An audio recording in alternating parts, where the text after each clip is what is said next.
I'm Jenny Harris. I'm an art historian and curator, and today we're going to talk about In Memory Leigh Bowery, a photograph by LA-based artist Catherine Opie.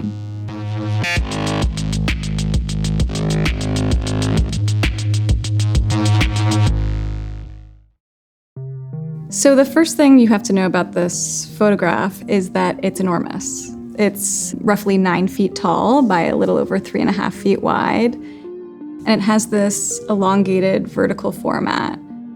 So it's upright like a person. But if you were to stand in front of it, it would tower over you because it's so monumental. The image is loosely divided into 2 parts.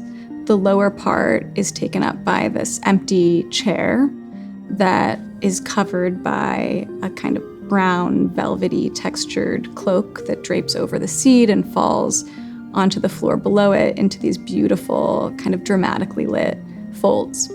But about 60% of the picture is just blue. It's this luxurious royal blue that kind of infuses the whole image. Opie has spoken of the influence of the painter Hans Holbein the Younger, a 16th century portrait painter for the court of England. We can think of this work as a kind of royal portrait. The image is part of a series of 13 photographs that Opie shot on a camera called the Moby C, which is the world's largest instant camera. For many years, the camera was called the museum camera because while it was in Boston at the Museum of Fine Arts, it was used to document paintings in the museum's collection. Opie was the first artist to be invited to use the camera. She was invited to collaborate with Ron Athey, an LA-based performance artist who she had gotten to know as early as the 1980s.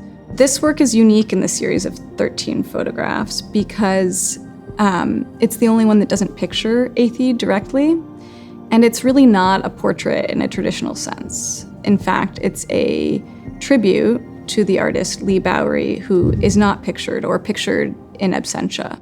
Leigh Bowery was a performance artist, costume designer, fashion designer who was very active in the queer London underground club scene in the 1980s. Bowery died of AIDS-related illnesses in 1994, so this photograph was made 6 years after he passed. Bowery was also very well known for his costumes and fashion design and fashion that molded or shaped or kind of choreographed the body. And so it makes sense that the garment that was chosen to represent him is one of his own. It's a cloak that I guess Athey inherited from Bowery. I think in a way this image is about loss. And in one sense we could think about its subject matter being absent, that being Leigh Bowery, but its context is also invisible, that being the context of the AIDS epidemic. It's an image that asks us to kind of find out more, to sit with it, and to look from a perspective of not really knowing.